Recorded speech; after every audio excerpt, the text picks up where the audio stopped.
Hey, Shalom, guys. Welcome to another episode of Messiah and the Feast. Today, we're going to be talking about the counting of the days. This is found in Leviticus chapter 23, verses 15 through 20. And this is what it says.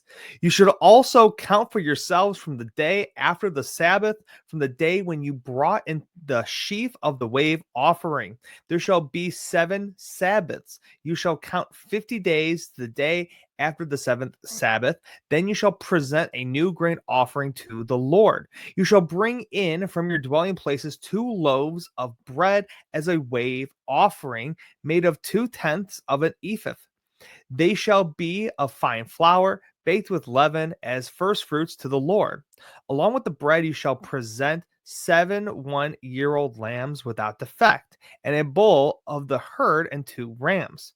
There are to be burnt offerings to the Lord with their grain offerings and their drink offerings, an offering by fire of a soothing aroma to the Lord. You shall also offer 1 male goat as a sin offering and 2 male lambs 1 year old as a sacrifice of peace offerings. The priest shall then wave them with the bread of the first fruits as a wave offering with the 2 lambs before the Lord. They are to be holy to the Lord for the priest. Now, the harvest of the barley Omar occurred on the second day of the 7 days of the Passover, a minor appointed time within the larger festival. Beginning that day, a countdown to the next biblical festival began.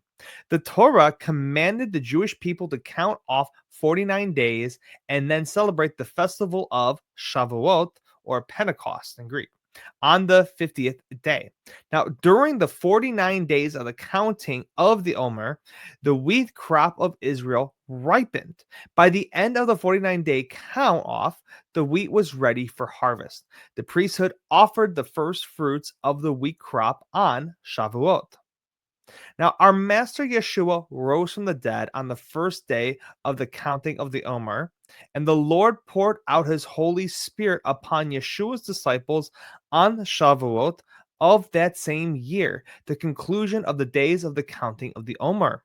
The amazing correspondence between these events makes the commandment of counting the Omer important to believers. Jewish tradition prescribes the recitation of Psalm 67 on each of the 49 days of the Omer count because the psalm is composed of exactly 49 Hebrew words. The 49 words of the psalm invoke the seasonal appropriate imagery of the harvest while speaking about the ultimate revelation of God's salvation, or Yeshua, to all nations. The days of the Omer count off the days to Shavuot, the time of the giving of the Torah and the time of the giving of the Holy Spirit. The days of the Omer commemorate the days of Israel's journey from the crossing of the Red Sea until their arrival at Mount Sinai. That journey begins with unleavened bread, the symbol of our salvation in Yeshua, and concludes with the revelation of the Torah at Sinai, the symbol of our completion through the Spirit. The Master's resurrection makes the counting of the Omer a season of special significance and joy for his disciples.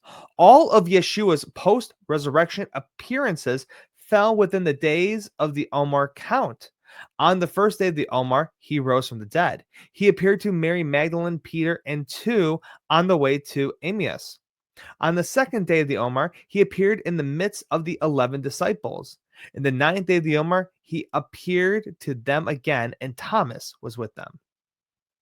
During the days of the counting, he appeared to more than 500 and to James. He appeared to 7 of the disciples while they fished on Lake Galilee. On the 40th day of the Omer, he led his disciples out of the Mount of Olives near Bethany, and they saw him ascend to heaven.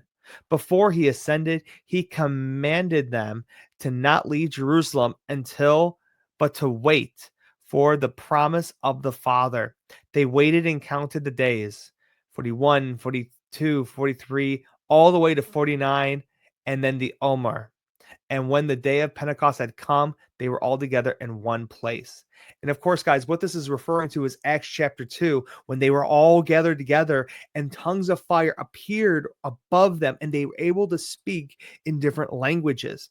And this was so important because other Jews from all around all gathered to one place as it was commanded in the Torah. And from there, they were able to speak different languages, their language, to tell them the good news that the Messiah has finally come, the one that they've been waiting their entire life. They were able to tell them in their own language.